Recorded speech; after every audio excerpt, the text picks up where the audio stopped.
So just to give you a little bit of context, I'm actually from the island of Jamaica, a small island in the Caribbean. And I grew up, in essence, an environment that required creativity. So we grew up in a third world country, didn't have a lot of stuff. My parents were, uh, by standards of living then, what I would consider to be upper middle class. But at the same time, there were just realities that I faced, like the fact that I had friends who were actually illiterate. Like imagine hanging out with your friends and they just couldn't read. Like that's the kind of environment it was.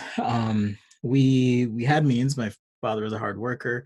Um, we, or rather, they always emphasized education as being something important. So from an early age, I was always into learning and trying to understand things and just really pushing myself to be the best at whatever I did.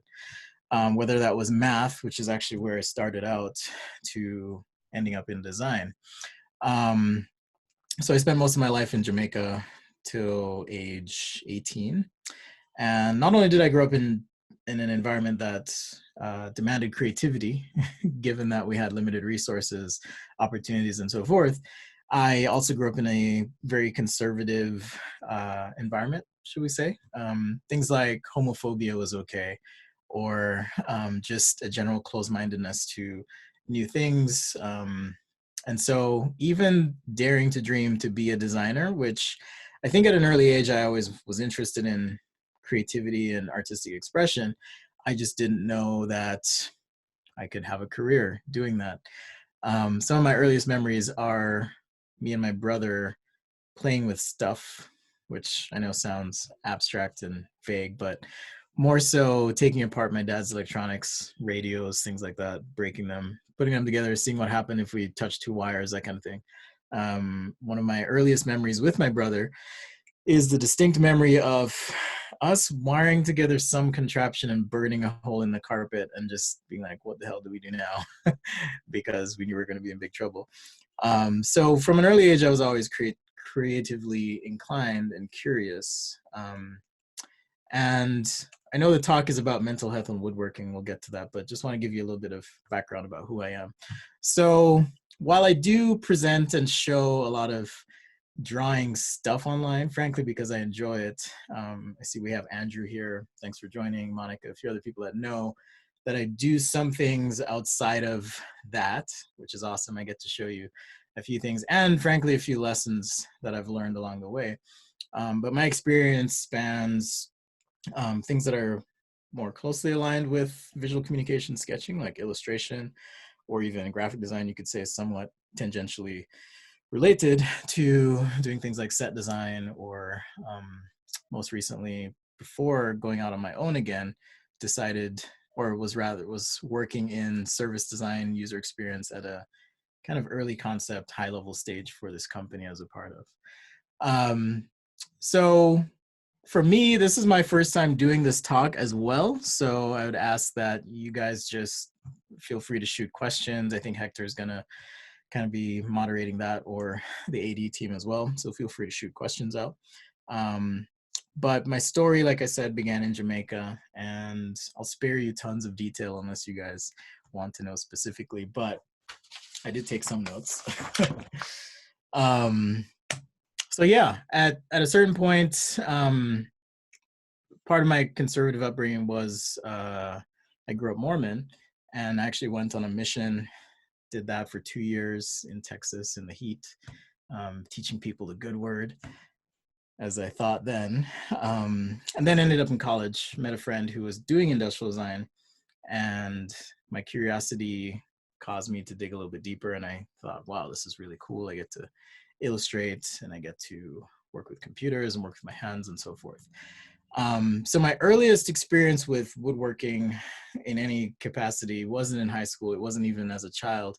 If I were to scan my memory and consider when it was that my love for all things wood came to be, it was in college. I was studying industrial design, and we had a furniture design class that was required. And I took on that challenge, not really knowing what I was getting into, but champing at the opportunity to create something, right? I was in that mind space, hungry student, ready to learn, eager to do my best. And that class was really, really, really tough, but so rewarding in so many ways. So that's a little bit about me. And so now I want to kind of fast forward a bit to a bit of adult life. So I graduated from Brigham Young University in Utah, and landed my dream job, frankly. So I'm at this point, I think I'm 24, almost 25. The mission kind of sets things for Mormons about 2 years back.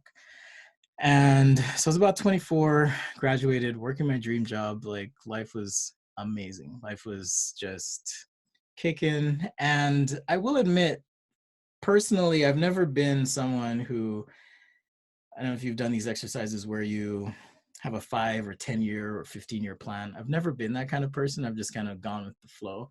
But I've also tried to manage or mitigate circumstances in which I can't predict or anticipate what's next, right? So there's a bit of a control element there and wanting to seek assurances. I think this is somewhat driven by human evolution and our need to seek safety.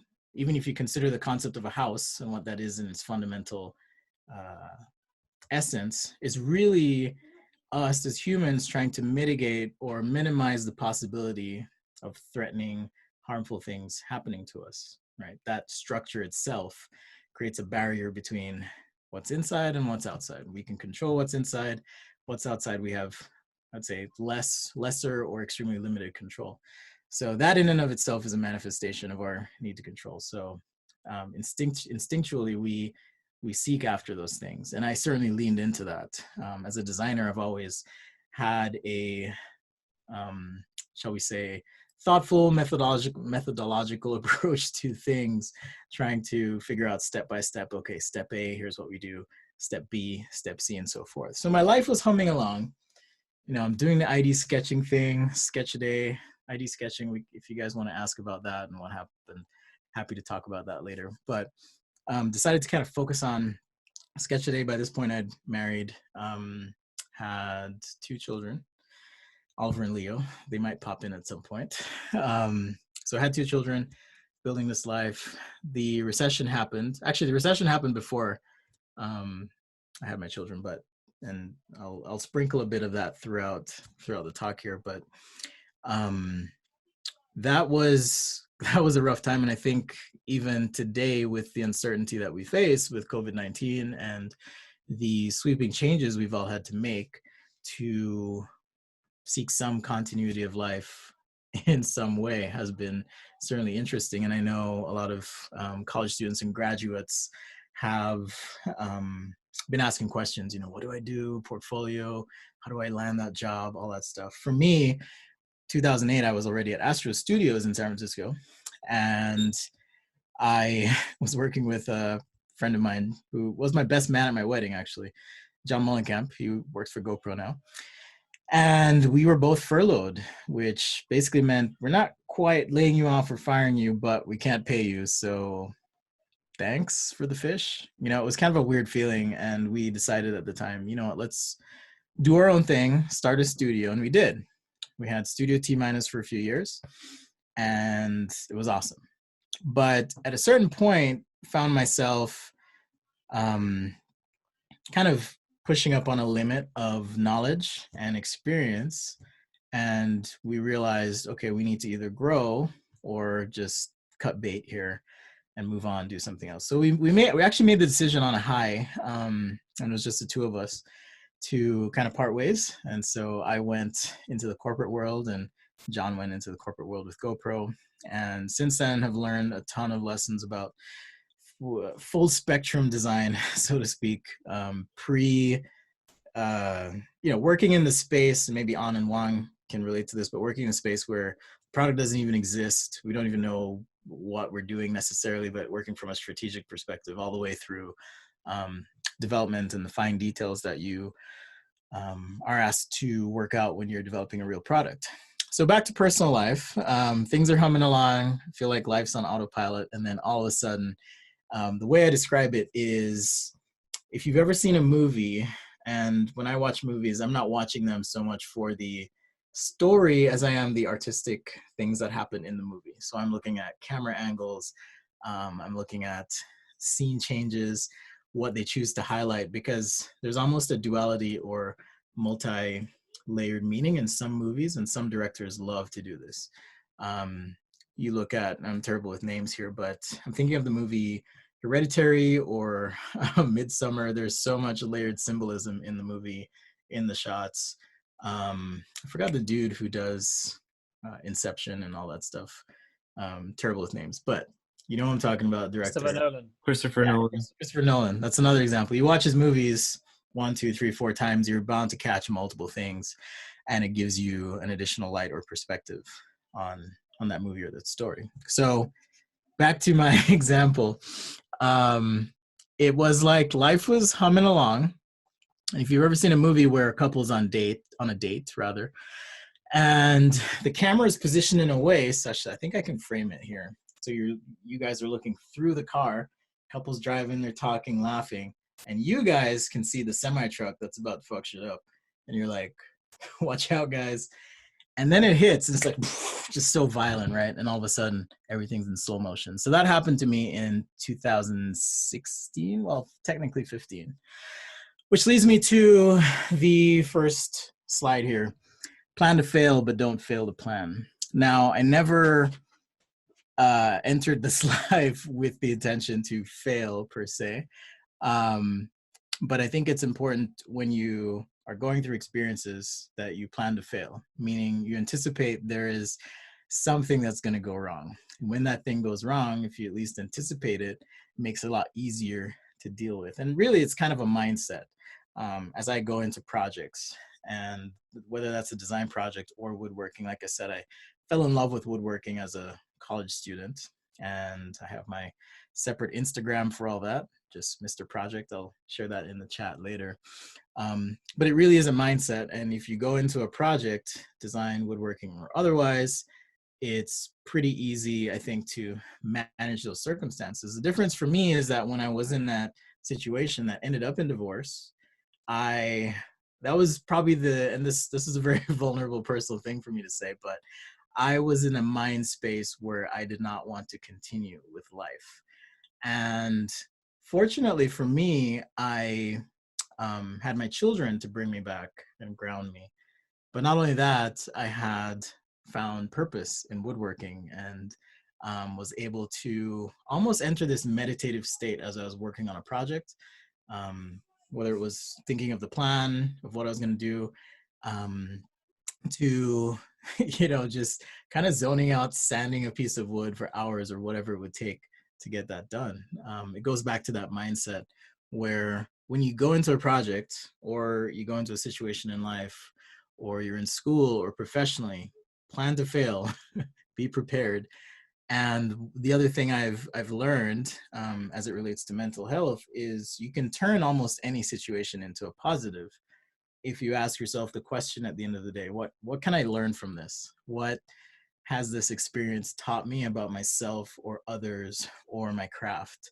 And that, for me, ultimately turns any negative experience into positive. And yeah, it sucks when things might not go your way, when you have to start over a project or mend something or try and fix it. There's always a fix is kind of the mindset that I like to give myself when I go into these projects. So here's a couple examples. And these photos are just merely a backdrop for the conversation more than anything. But I find that, again, I've mentioned this idea of this meditative state that you enter into. Woodworking is not something that I've found to be a short-term means of gratification and fulfillment. It's something that you have to continually and consistently invest in, whether it's maintaining your skills at some level or whether it's working on that project. You have to approach things with the real mindset that this is going to take some time.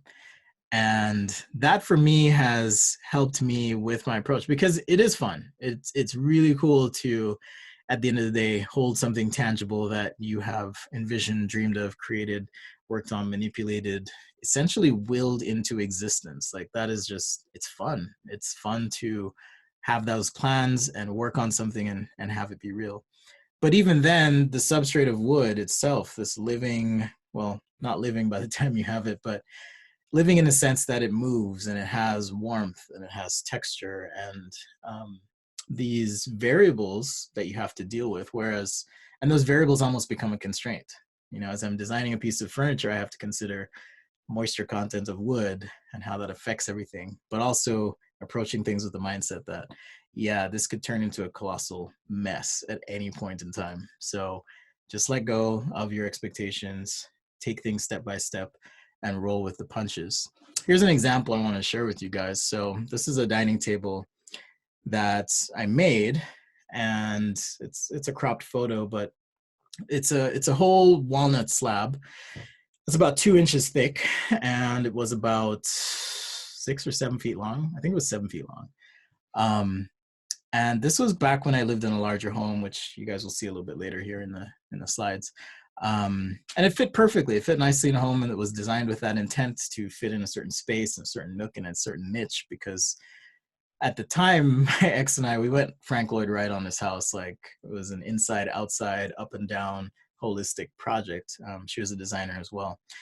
And so I move into this new house that I built, and I'm just like, I moved the table in, like, this is not going to fit. Because it's this tiny, tiny house. And so I saw this opportunity to turn what, you know, might be considered a mistake into a positive. And that was, I trimmed the end of the table off and turned it into a nice little accent bench for the house. Here's another piece. So this side table I actually called the Ian. And the reason I call it that is I couldn't find the picture of when I actually picked up the piece of wood. But, pardon me, this was gifted to me by a former classmate who actually didn't make it through the whole entire industrial design program, but was connected with me. And so I got this old tree trunk, and there's my fancy router jig that I fashioned together. But through extensive processing, you know, this thing that otherwise would be discarded, I was able to kind of enter this process with a positive, hopeful outlook. Say, hey, you know, I'm going to make something out of this. Now, I remember not having a specific plan or approach in mind. I just wanted a square block of wood. I just wanted that. So I started there. That's when I had a little bit more here. And, you know, I'm like, I want to fill in these voids. I want this to be a part of this holistic piece. I want to restore this thing, or bring it back to at least parity with being geometrically pure. And so I poured resin, did a bunch of research, found this polyester resin, and started pouring. And it was a wonderful experiment. So on the left, you have kind of the frosted appearance prior to finishing with clear polyurethane and the finished piece. And since then, it's kind of become a special part of my home, I should say, because it's a constant reminder that, yes, there is always a fix, and you can turn a bad or negative situation into a positive as long as you approach it with the right mindset and drop your expectations and just ask yourself, what can I learn from this? And man, I learned a shit ton from this project. So all in all, it ended up being a net positive for me. Here's another example. This is when I was finishing that custom home. It was about 6,000 square feet, and I was just running thin on sleep and sanity at this point. But I actually built the entire custom kitchen. And I remember one day we were transporting one of the cabinets. It's actually the cabinet on the far right side of the slide here with the baskets. We're transporting that from my temporary makeshift garage shop to the new home. And fortunately, I tend to overbuild things when I build them out of wood. So, you know, extra reinforced joints, doing things the right way. Hector will recognize this, but I often say buy it nice or buy it twice, or do it right, or basically you have to do it again. So transporting this thing in my Tundra at the time, totally fell out of the truck. And I was just like, no. It was the worst, because I'd spent weeks and weeks, you know, building all these cabinets, planning everything in SketchUp, processing, painting, all that stuff, and it fell. And I was just crushed, because here's another situation that just went to shit. So I, because I built it well, I was able to actually recover the piece and fix it and turn it into something else that became part of these cabinets. So there's always a fix. And as that pertains to mental health, it helps us create a space and helped me create a space as the world around me was falling apart. As my world, as it were, as I thought it would be, was no more and would be no more, and coming to grips with that immediate, intense separation, asking myself, what can I learn from this? And reminding myself there's always a fix. You know, there's more to this moment than you might see now. The other thing I've learned through woodworking is that sometimes good enough is good enough. And this maybe goes counter to some of the ideals that as designers, and sometimes I've seen in design students even, this drive for perfection. And I think I was watching a documentary about Japanese culture, and there's kind of an element of their culture that drives them to want to perfect things. And that's totally fine. But one of the things I've learned, because when I came out of school, I was a perfectionist when it came to furniture and woodworking. Everything had to be precise. And perhaps that was somewhat driven by my professor at the time, because he was a stickler for perfection. In addition to that, my parents and their drive or push for us to achieve excellence as immigrants, as people coming into this country seeking an opportunity, like that was just another level on top of what I was taught as a child. And so it took some unlearning to realize that sometimes good enough is good enough. So I'm just going to switch here and show you guys what I mean. Once I turn on my camera that I forgot to turn on. Okay, so let's say you're working on a project and there's a few things you can do. You can spend more time, right? So there's time. And let's say this is work or effort. You didn't think you were going to see a presentation with me without drawing, right? So there's time and there's effort. At some point, let's say there's an acceptable standard, and that's defined by, you know, what the requirements of the project are. Does it meet the user needs? Does it appeal to the aesthetic sensibilities of the user, and so forth? It's kind of like this, at least as far as I've observed, is that this standard of perfection or excellence is really just an asymptotic relationship, to borrow from math, meaning this curve never quite, you don't necessarily reach some point where it's like, yes, everything is there and we're perfect and everything is polished. Like there's always something to improve. And so it takes a lot of trial and error, but realizing that, okay, there's kind of a critical part of the process when it comes to woodworking where, to use other analogies or words to describe this, it's the broad stroke moment where you're kind of putting things in place, trial and error. Maybe there's some creative connection you make and you try some new process and you're like, yes, I figured it out. But at some point, you don't need to sand with 1200 grit sandpaper, right? At some point, you just don't. Most people can only detect 300 to 400 grit sandpaper. So questioning or trying to understand rather, okay, what's the value of this additional time that I'm putting into the project, and being able to come to terms with accepting your work as imperfect but complete. There's an illustrator, Jake Parker, he did this video, Finished but Not Perfect. And the idea here is, you know, drop the idea of perfection and how does this apply to yourself? Again, creating some room for yourself to realize, like, it's not about approaching or being at this state of perfection in terms of your being and who you are, but what steps are you taking to get a little bit closer to that place, and deciding, so to speak, how much this effort will result in whatever improvement it is you're after, particularly with furniture and yourself. That's something you kind of have to answer for yourself through trial and error. There are projects that I've done that I've just buried myself in for hours and hours and hours, just relentlessly. For a while, I was obsessed with Japanese joinery, and I was kind of putting it in all my projects. And at some point, you just kind of have to ask yourself, okay, functionally speaking, I'm connecting two pieces of wood. What's the most efficient, or what's the right balance between efficiently doing this and also managing my time and the energy that I put into a project, which leads me to time. So with any woodworking project or ourselves, time is really a factor that we can't avoid. It's a reality that we have to deal with.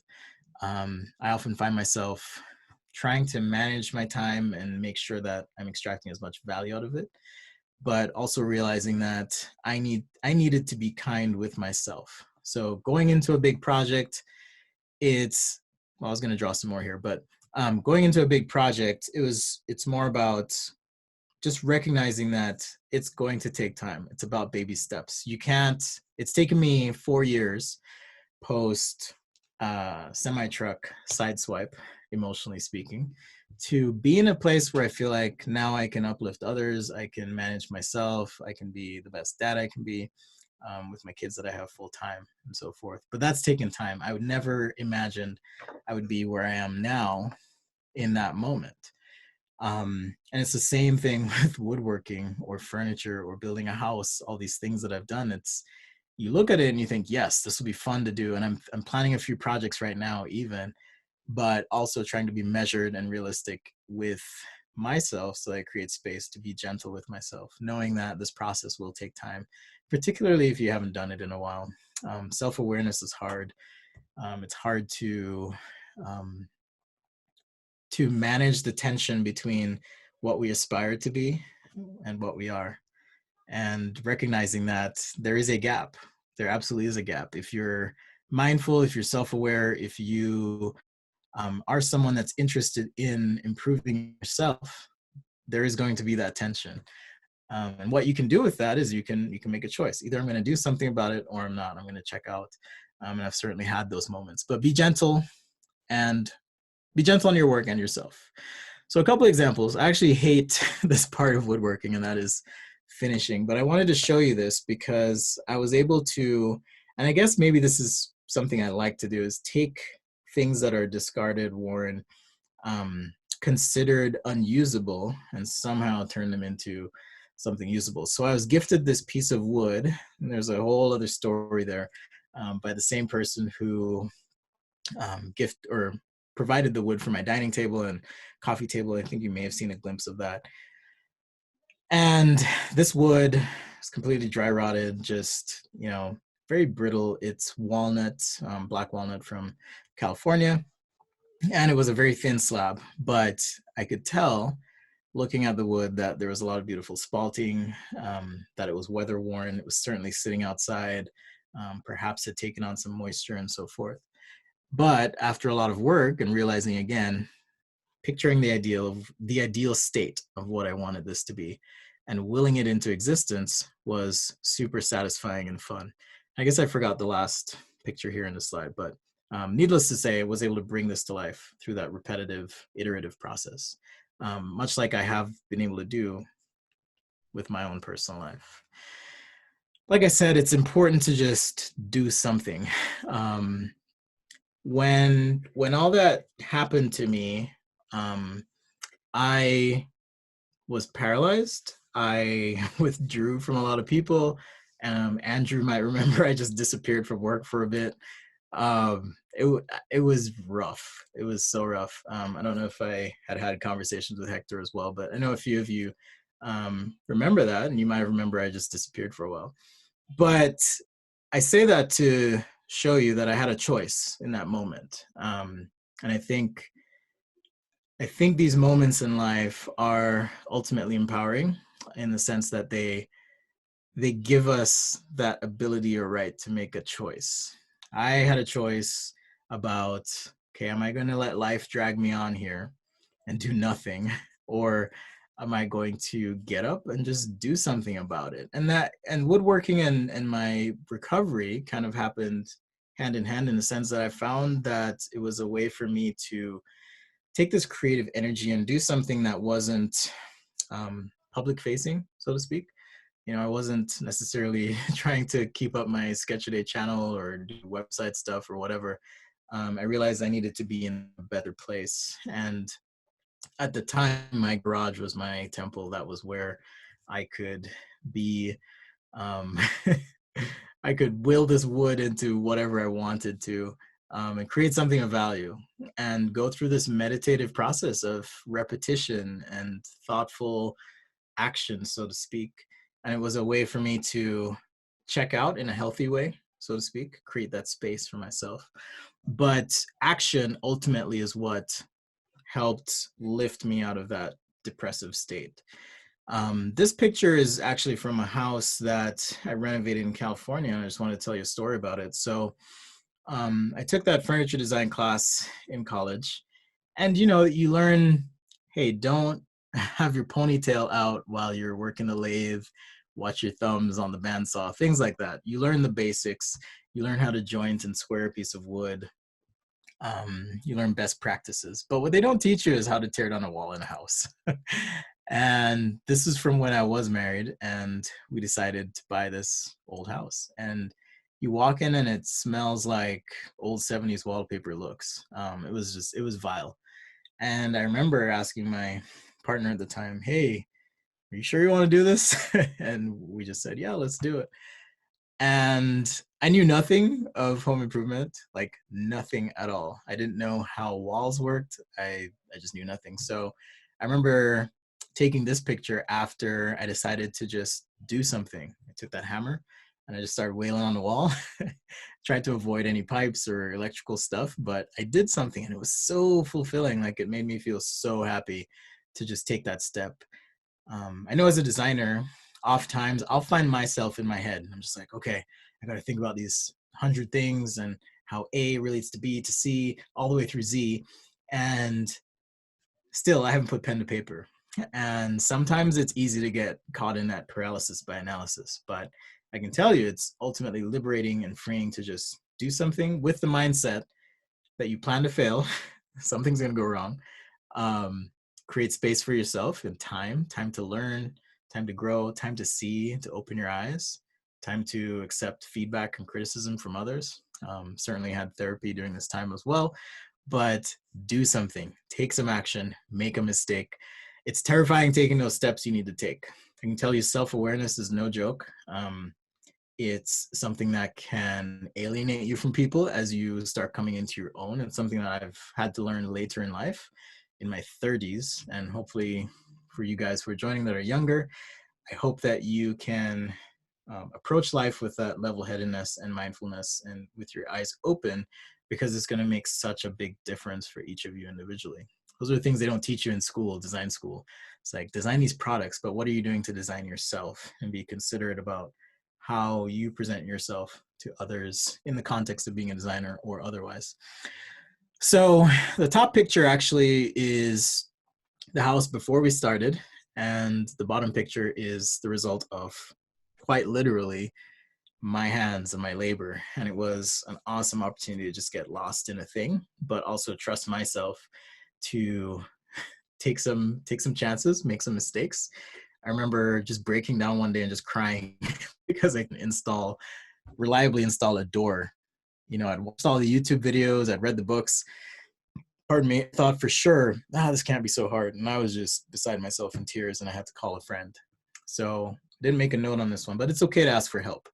I've often approached my projects with woodworking with an individualistic mindset and not intending to ask for help, no matter how heavy the piece is. I've built beds out of solid cherry. I've built dressers that I don't know how I, to this day, have moved or lifted or willed into place.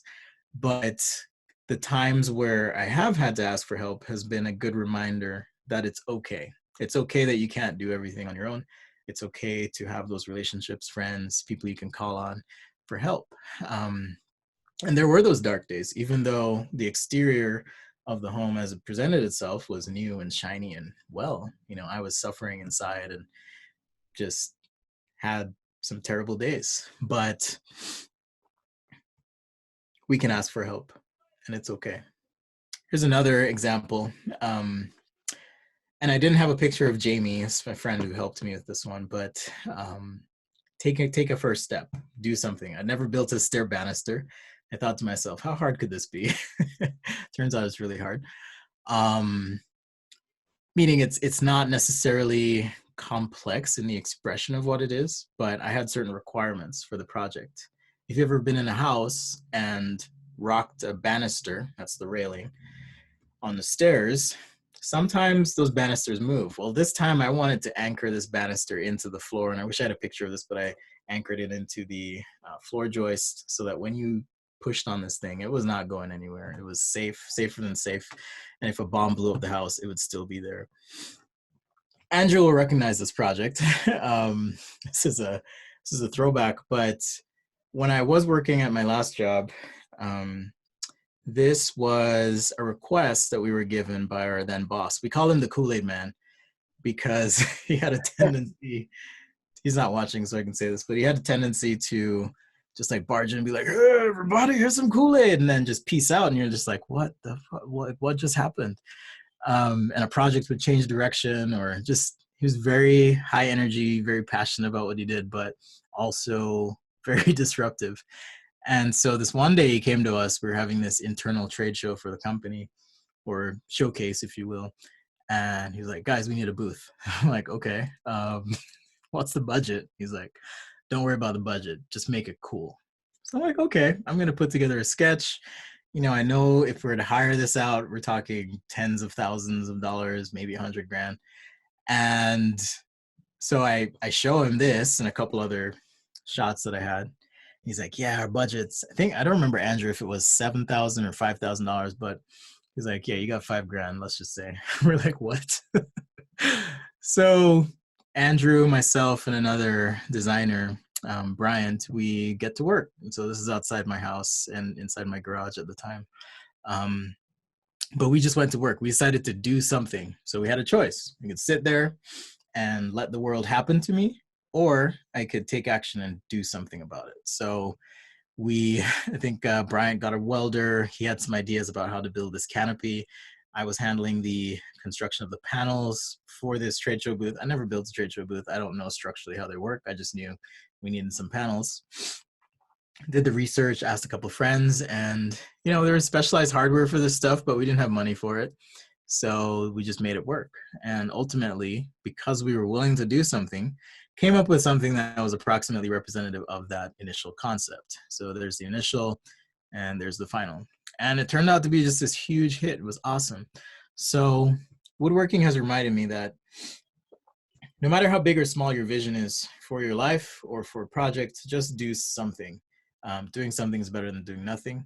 And if you ask yourself the question, what can I learn from this thing? It actually, for me anyways, has resulted in just a net positive from my experiences. So hopefully I haven't gone over too much, but there's a couple lessons I've learned from woodworking. I'll turn it over to you, Hector.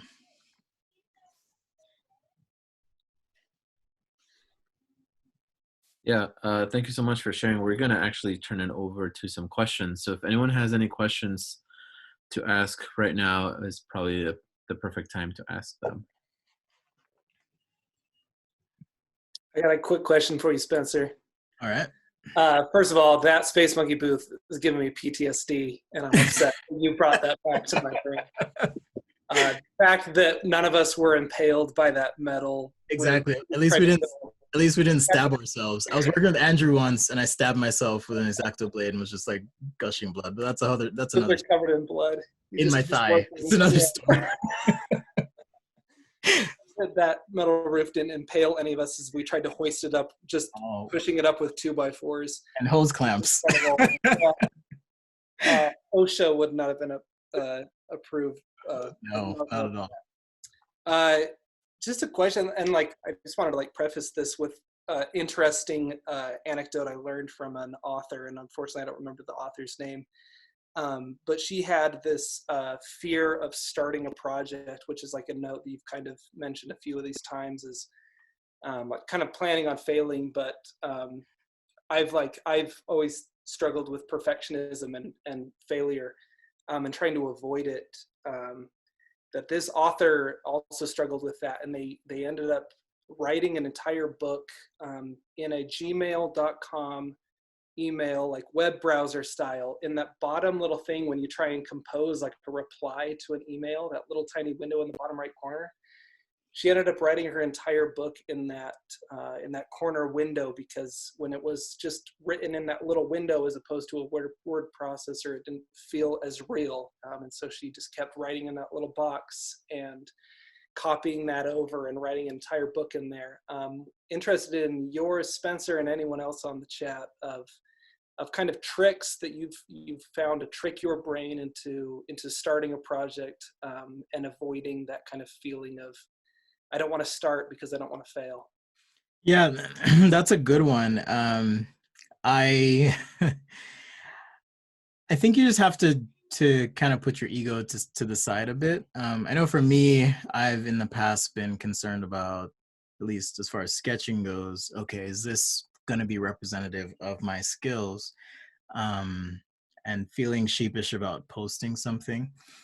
But as far as like woodworking goes, or those larger projects, I think just, again, for me, approaching things with the mindset of what can I learn from this, more than, hey, what is so-and-so going to think about it? How's this going to reflect on me? Because I've found, especially lately, as I've kind of kickstarted this whole online thing again, that passion is really the process for me. It's not about getting some perfect waterfall process down, or making sure everything's perfect and even the end result is perfect. It's just me being expressive about my passions. And so one of my hopes is that, yeah, I do bring out more of this stuff to my audiences. Hey, he's actually into all these other things, or hey, he knows this stuff about UX or surface design, whatever. Being myopic with your project is not a bad thing. What I mean to say is, if you have a big project or you have something that you're passionate about, work on a small piece of it, and then see how that goes. And try not to worry so much about the big picture. So right now I'm working on an extension of my project where, well, I'm not going to reach for it because it's covered behind me. I've been working on these glass vessels, so you guys are going to be seeing a bit more of that. I've been setting up my CNC router and doing all this stuff because I want to start experimenting with a few variations on that theme. And so I'm trying to just force myself to think, okay, these experiments or this part of the project is really just about how nice can I cut a glass bottle and get the edges with the profile that I want. Or it might be, hey, here's some ideas about how to capture an electric wire in the mouth of a glass bottle. I'm going to 3D print those or prototype them, and that's okay. So if you, and you probably heard this analogy, like how do you eat an elephant bit by bit, small bits over time.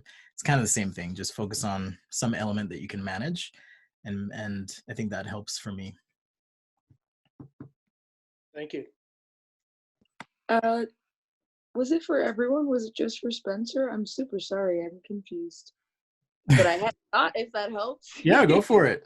I'm all ears. I faced, I think, a lot of similar issues with starting projects, with this fear of, I think you said it perfectly, of sort of failure that comes with it, of not knowing where to start. And a mentor gave me a piece of advice a couple of weeks ago that has been working really well for me is, and I think it also links to something that Spencer said in terms of asking for help. So a combination of scheduling things, but letting other people know that I have this goal for myself has helped me be more accountable to myself. So saying that I want to work on a personal project starting on Sunday, and I want to show that to my dad by the end of the day. So asking for help from other people in terms of accountability is really cool. And I think it helps get over that initial bump of like, if I start and mess up, I'm just going to fail or I'm not going to learn anything. But yeah, that's been really helpful for me, is telling other people about it, to hold myself accountable on something, which somehow removes some of that failure aspect. So really good point. That's something I've tried to do with Sketch a Day. Even though I'm not perfect at posting every day, when I don't, people let me know. And if you want to be accountable and make sure you keep up on something, tell the internet and form an audience, and you'll never be able to stop. So there you go. I guess I had a question. You had mentioned a lot, like the idea of like trying to take these negative experiences and saying like, what can I learn from this? Is there anything from this whole like coronavirus stuff that like you've like learned, or like you've kind of discovered it either about yourself or your work that's different from before? Yeah, I mean, I could host a whole chat on this one. I've been talking with Hector a little bit, but a couple of things have become apparent. And for me, I think this is touching on an illustration I've been meaning to create for some time now, which is meant to encapsulate the fact that when we're born into this world, we're kind of born into a machine that's already been set into motion. And that comes with a lot of assumptions. We assume that, oh, the water will always turn on, or the sun will always rise, or, hey, yeah, this is just how things are. But how things are will not always turn out to be how they will be moving forward. And in the case of things like how we work, like at my last job, I had people that I reported to that had an expectation that your butt needed to be in a seat. Otherwise, you're not getting work done. And that's not true. I mean, clearly, we've been able to at least maintain some semblance of operational continuity in this new reality without physically being in the same space. So what does that mean for collaboration moving forward? I'm not entirely sure. Right now, I kind of work on my own, but I imagine those things are going to change. I think on a personal level, dating's certainly been interesting and different for me, where a lot of this is just virtual. You meet someone, or you may have met them before the world was ending, and you try to maintain some continuity of contact, but it's all virtual and intangible. And so you find there's a misalignment with what you're accustomed to in terms of your physical interaction with the person and that emotional connection that you have. So there's another example of how I think things are changing. Education is changing. As I've been here trying to, and I'm a full-time single dad, so I have my kids, they're distracted right now. I think they're chatting with their mom, playing Minecraft or something. But during the week, it's really hard to find that balance of being parent and teacher and provider and counselor and all these things. And just realizing, oh, shoot, well, they only need like 1 to 2 hours of education a day. So what does that mean for the rest of the time they're spending at school? Is it the social benefit of having friends? Those are all questions that are going through my mind. Even the concept of healthcare moving forward and what that means.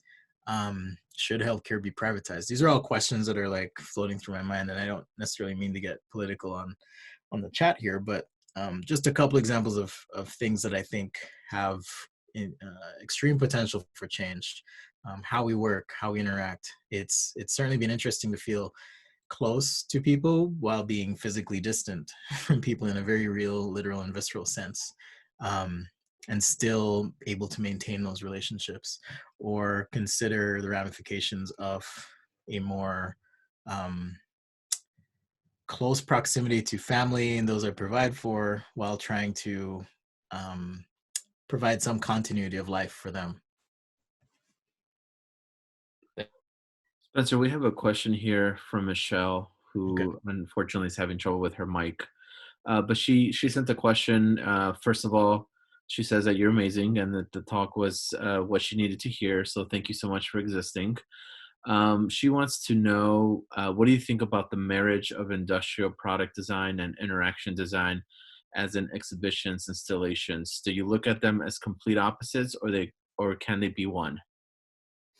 So exhibitions, installations, I tried to be agnostic in my approach to the things I create. So and I don't say that to just sound pretentious or anything, but a couple things. Industrial designers are really like the OG UX creators, influencers, whatever you want to call it. Like, we are the original. And what I mean to say is much of our interaction with products has been, over time, been physical. You push a button to initiate some action. And even the buttons we see in software are really just skeuomorphic representations of reality. Even when you do strip down the renderings and colors and textures, whatever, that brings it a bit closer to those real things. The toggle, the button, the switch, the slide, these are things that industrial designers over years were working on and perfecting and trying to understand what affordances made sense and what the tactile feeling of those things were to convey certain emotions, whatever. So that being said, I don't think there's necessarily a separation per se if you approach everything as an experience, whether it's a physical product, an app.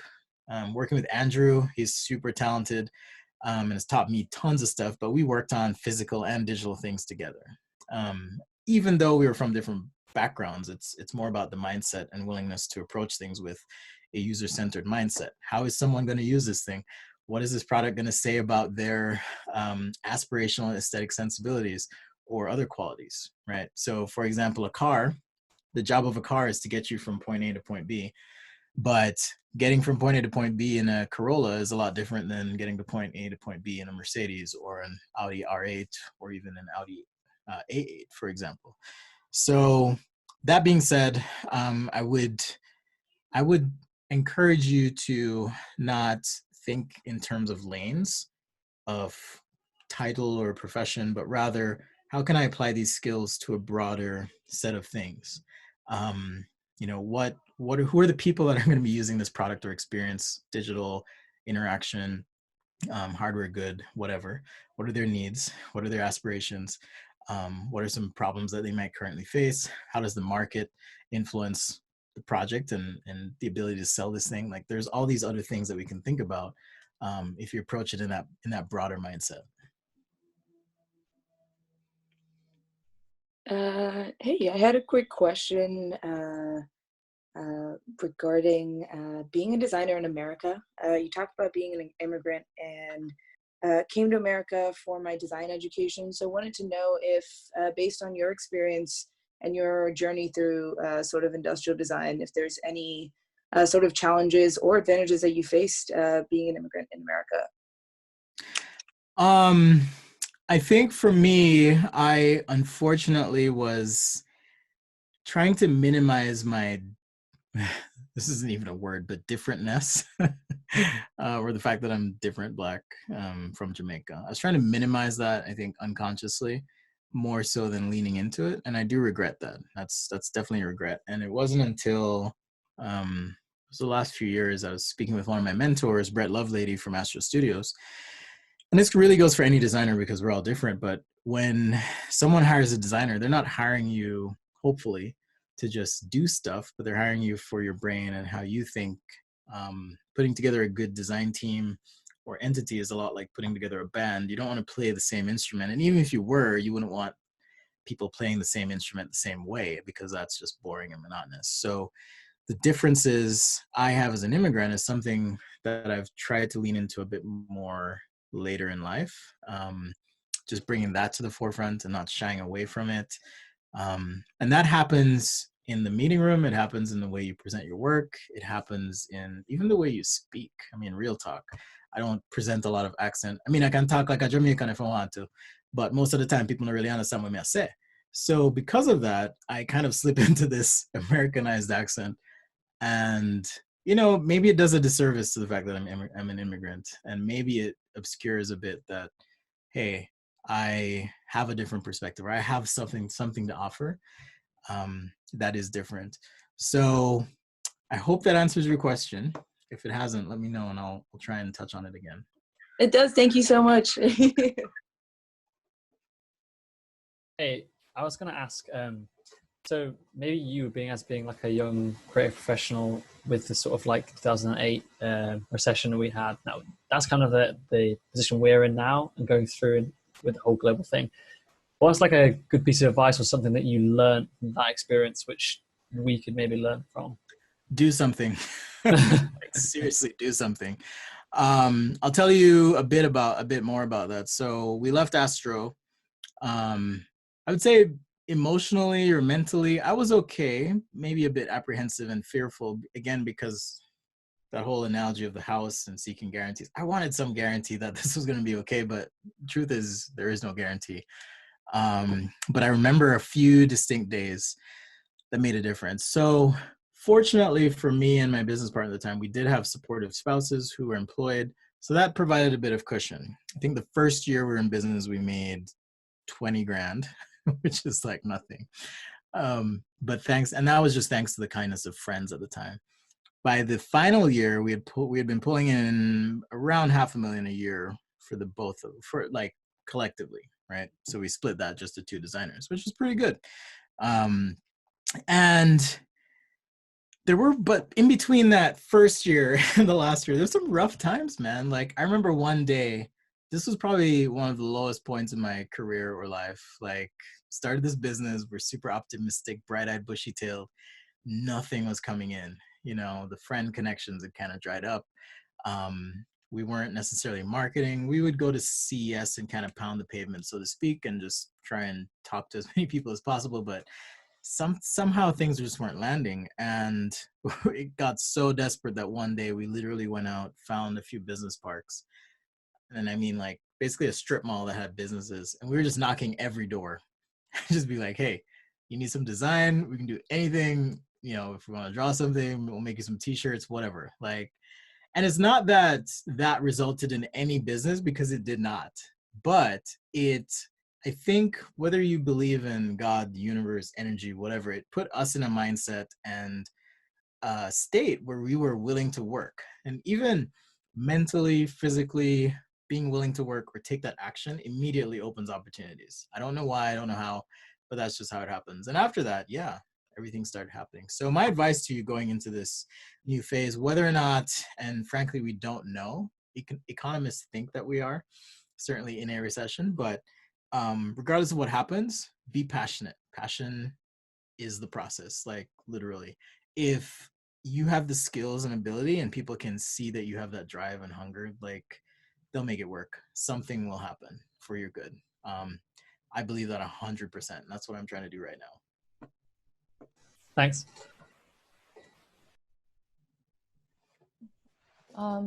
Yeah, I have a question.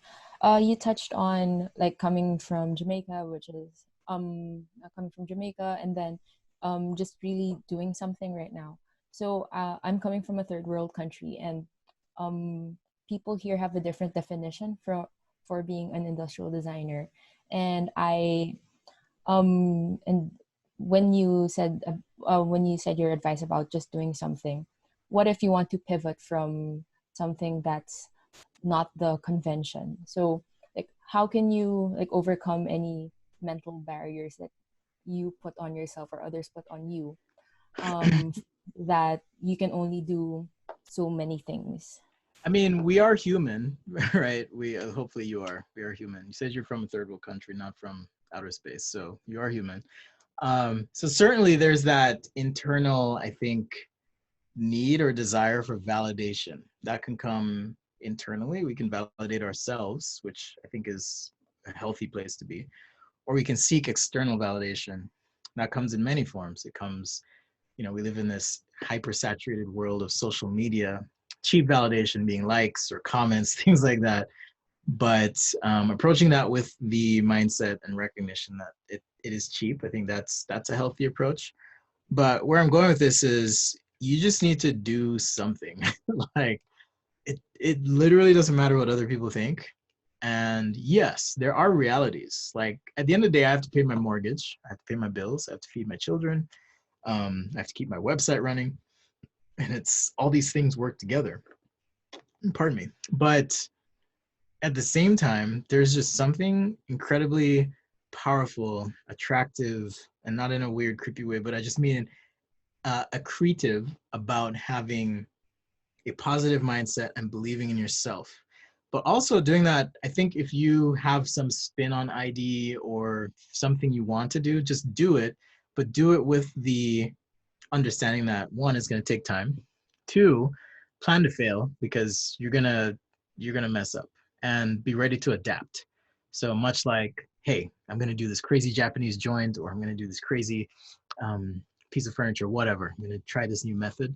Be ready to adapt, because at some point you may need to pivot or change from what you assumed or thought would be the outcome to what is. One thing I've found helpful, maybe this is related to your question, maybe not, is, and this is maybe the grand takeaway from my 4 years of life where I've been to hell and back, is you have three choices. I can think about what was the past, I can focus on what is right now, or I can worry about what if. What if doesn't exist. The past doesn't exist. All that matters right now is, what are you doing? What are you doing? What do you believe in? Who are you? Just do that stuff. Like, I can't tell you just how important and empowering that is. when you cast a vote every day to believe in yourself and do what it is you think you should do. It may not happen overnight, but at some point, that idea, that passion is going to cause someone else to catch fire, and you'll create massive momentum to propel you to the next thing. Thanks. One follow-up question. How do you prepare for burnout? For burnout? Was that the question? Burnout?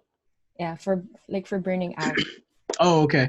That's a timely and good question, because I've in the last week have been feeling a little bit like maybe I'm touching on a place of feeling burned out.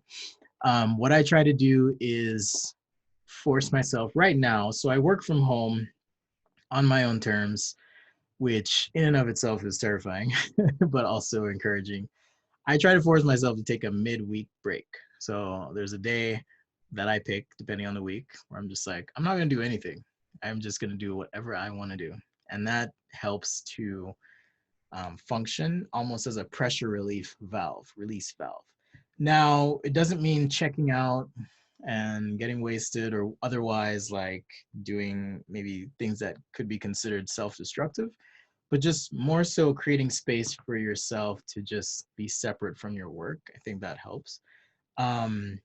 So like I said in the slides, be gentle on yourself. Know that these things take time. Find a way to do something that's orthogonal to your design process. Some people play games. I play the guitar sometimes. I play a lot of chess. Those are things that kind of take me out of the mind space of designing or my active work, so I don't feel like I'm just constantly churning. I will say the content creation business is absolutely grueling when you are constantly just trying to break through, if you will, this invisible barrier that's just keeping you down. It's really hard. And yeah, there are times where I felt like I'm approaching that burnout, but going for a walk, spending time with my kids, just watching a movie, having a day off where I just eat popcorn, like that's totally fine. And maybe that speaks a bit to my state in life and what I'm able to do, but I would say find ways within your context to create space to do things that aren't necessarily design that help you feel fulfilled. I've got a question. You touched on it a little bit about separating yourself from your work. With creating woodworking and things like that, I'm assuming these have been sold and or given and gifted to other people. How can you just share, I guess, some of your experiences with maybe selling things or something not selling that you thought, this is really good, I don't know why nobody's going to buy it or something? Yeah, I was actually trying to find some pictures here to show you guys. Just a couple examples. So I'll just speak to them for now. So I do believe that if you approach a project with the mindset, hey, I'm doing this to make money, it's inherently flawed. So it has to start with love. So that's the first thing. The money comes after. Because if the love is there, the passion is there, your work is going to be that much better. And you'll be able to, I think, extract whatever value it is you perceived you would be able to extract by approaching the right mindset. And I know this because I've done this both ways. I've done projects where I've thought, okay, if I do this, then I can sell it for this much, and here's the big sum of money I'm going to get, and it never works out that way. But if you approach things with the idea that I'm doing this because I'm passionate about it, people will notice. They may not be able to articulate what it is they like about the thing, but they will feel and see your passion come forth in the work. In the past, I think to minimize that experience, I haven't quite gotten to the point where I'm just listing products that are meant to sell themselves. More so, I'm interested in, hey, this person recognizes my skills and abilities. I'm going to hire Spencer to do whatever it is. So I've done custom for people, but typically on a commission base. And at least that way you know what the expectation is. On the other hand, this last fall, I actually entered a showcase of sorts with my sister, who happens to be an artist. And we went into that experience making a piece that we thought was awesome. And it is awesome. It's in her home. I'll have to show some pictures later on my channel or something, or stories. But some of you may have seen it. It was like this black Shoshugi bond frame with white resin and these kitchen objects suspended and cast in it with some lights and stuff. Anyhow, that didn't sell. It didn't even, like, there wasn't, so it was like a showcase where people bid on stuff. It didn't sell. No one bid on it. And I was just like, oh man. And yeah, I felt a little bit bummed, but at the same time, I quickly went back to, what can I learn from this? And that immediately turned that almost negative experience into a positive, because I tried to kind of go through the experience a bit more and think about, okay, process of manufacturing, what could I have done differently? Or it might have been how I interacted with people at the show. What could I have done differently there? Not in an effort to beat up on myself, but just really seek understanding. So yeah, certainly it's more fulfilling when your stuff sells. When it doesn't sell, again, I just recommend asking what you can learn from it. And that being said, and that relates to physical things, but I run a YouTube channel, I run an Instagram. The goal isn't necessarily for people to spend money on me, but I am certainly interested in, how do I convert this attention or interest into revenue or income for myself on a recurring basis. But rather than beat up on myself that I didn't, quote unquote, close the sale, so to speak, or that loop, I try to ask myself, okay, what have I done this month or this week? What was the result, and what can I learn from this? And it's always a positive moving forward. Cool, thank you. I got a question for you. Can you hear me? Yep. What's up, dude? Thanks for presenting. This is very useful. Now I can start my own business. Oh, what's up, Wong? I didn't realize it was you. No, it's me. I like the fact that you pointed out you had Brett Lovelady as a mentor, and I think that that's a valuable thing to have. And I want, could you talk more on that? Sort of like, how do you create value out of that, and like sort of what cadence of what's the cadence that you guys meet at, and how do you find mentors, and what are the goals around sort of building those relationships? So one of my rules as a designer is don't be a dick. And what I mean to say is, yes, Justin, you have to invest in your personal relationships with people, no matter how talented you are. Granted, there are a few designers that are superstar designers that are kind of dicks that I've met in my life, and I'm just like, whoa, like, why do people even work with you? But at some point, their talent like outstrips their personality. But for us normals, it's important to invest in those relationships. So I wouldn't say that we had some formal conversation and it was like, hey, Brett, will you be my mentor? No, it's about the fact that I worked with him and we would have conversations in the stairwell or that kind of thing. And there are other people in my life that I would consider to be, if not mentors, advisors. Hector's one of them. You, Wong, are one of them. Sometimes I'll ask you questions about stuff. Andrew, even on the stream here. So there's just different people that I consider to be advisors, if not mentors. But I've never set up like a formal, hey, sign this document, you're officially my mentor, and I'm going to check in with you 3 times a week. But I do find that if you're willing to invest in that relationship, then the person becomes more accessible. You do want to be respectful of their schedule and time and needs and life circumstances for sure. Like, don't be terribly like too demanding about it. But Brett and I have the kind of relationship where if I'm in town or he's in town, we'll just grab breakfast. And so that kind of is our thing that we'll do. We'll grab a meal, talk, catch up. There have been times where I'm just having a real hard time, like when I was considering leaving my job. I called him up. I'm like, hey, here's what I'm thinking. What do you think? And just kind of talking through him. There's another person. I guess most of my mentors, or many of them, are millionaires, but there's another mentor I have in Southern Utah here. Her name is Rachel Brenchley, and she was able to build a business from the ground up. And most recently, I spoke with her about this kind of crazy, well, I shouldn't say crazy, but certainly out of what I would consider to be traditional industrial design as a business idea. I was like, hey, here's what I'm thinking. And she was able to kind of give me some feedback and help me see the opportunity within the grand vision, the opportunity that I could manage now.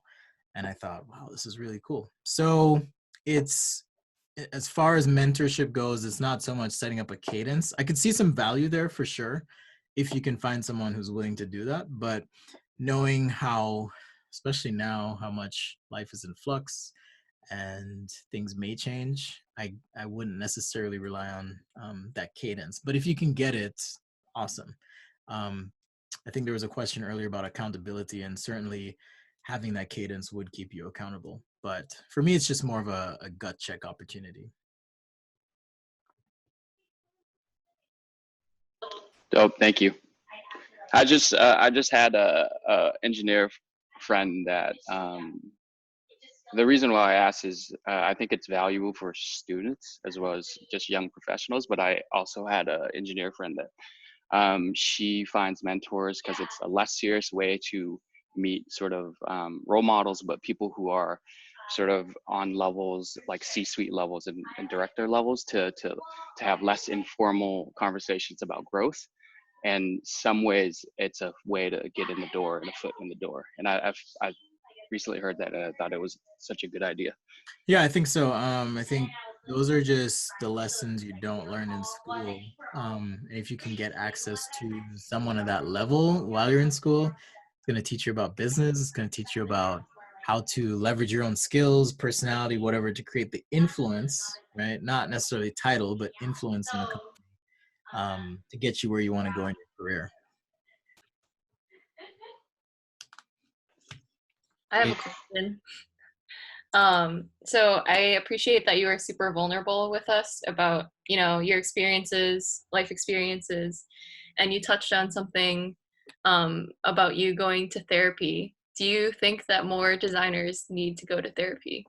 Oh, absolutely. I mean, the conclusion I've come to, or the place I've come to, is like, so I work out every day as well. I mean, I'm no model of perfect physical health, but it certainly helps reset me every day. And physical health is, to me, about maintaining a certain level of competency with my physical abilities as much as drawing and practicing every day. I mean, I draw 2 hours a day at least. I work out an hour a day.